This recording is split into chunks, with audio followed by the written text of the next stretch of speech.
The team's not going to leave the time zone for the rest of the year. That is a luxury unto itself. And they have the single biggest, I think, force multiplier of who the Niners are. And Tim Kawakami was writing an article pretty much about this. And I was reading a little of it this morning while I was making coffee to come on down here and talk with you, Larry. The whole point of the Niners is they're pretty much good enough to beat anyone, anywhere, anytime in the regular season. But if you want to be dealing with a monster, bake in a little rest into that equation.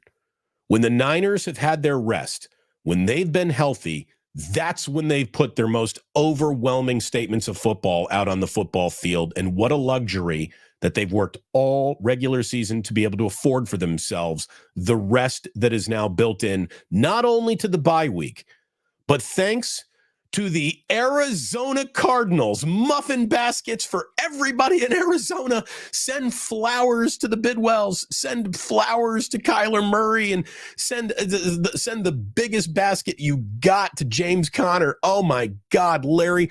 The Arizona Cardinals, the worthless, hapless, always pain in the ass Arizona frickin' Cardinals did the Niners one of the greatest favors any team has ever done for another team by taking out the Eagles at the Link on Sunday. What an unbelievable turn of events. So not only do you have the wild card bye week built in, but you got a full-on it don't matter week 18 game against the Rams. I never really thought that was going to happen.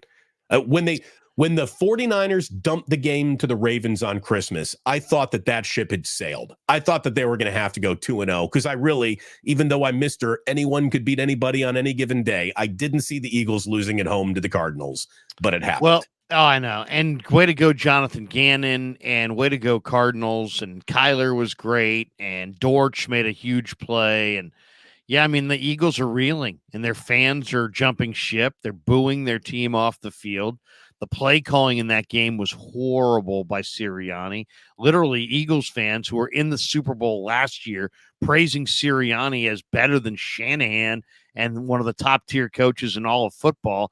And here we are, January 1st, 2024, and there's people, get rid of this guy, and they're ripping his Italian heritage. They're ripping it's like, this guy can't coach. But some of the plays yesterday, I mean, they had like a 3rd and 16 play, and they ran Hurts off the right side like he was going to run for 16. I mean, it's like, what the hell play call was that? A.J. Brown's looking around like, dude, remember when we used to throw the ball, I don't know, down the field on 3rd and 16? They're in a bad way right now. The Eagles are in a bad way.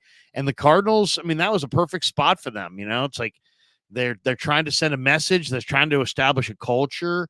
And they went a great distance to establishing a culture. They didn't have Budda Baker early in the year. They do have him now. And he's obviously a great, great player. He made a number of big plays yesterday. But, it's interesting, Damon, you hit on one other thing about the Niners and how they with rest, they're really dangerous. If you just chart and you say, well, what is it? What are we really talking about? What's the impact of fatigue? Okay. Where are you seeing it? And to me, there's one stat that you got to look at.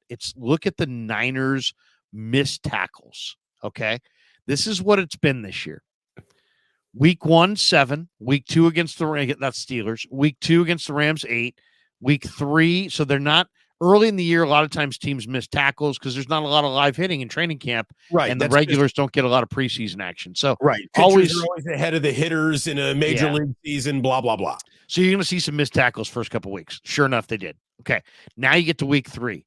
3 against the Giants, that's a very low number. 4 against Arizona, that's an incredibly low number because that was James Conner. 2 against Dallas, so they were absolutely peaking, right? Yeah. So now you get to October, and you're getting a little bit fatigued. You're building up a number of games. Guys are getting dinged up. 10 against Cleveland, 9 against Minnesota, 13 against the Bengals, and Shanahan described his team as fatigued and a little slow. And So then they get the bye. Okay, they get the week off of rest. They come back the next week. They only had missed 7 against Jacksonville, low number. 4 against Tampa, low number. 5 on Thanksgiving in Seattle, very low number. Then they missed 12 in Philly, despite the fact that they won the game. Then they missed 14 in the return trip against Charbonnet and Kenneth Walker in the game at Levi's.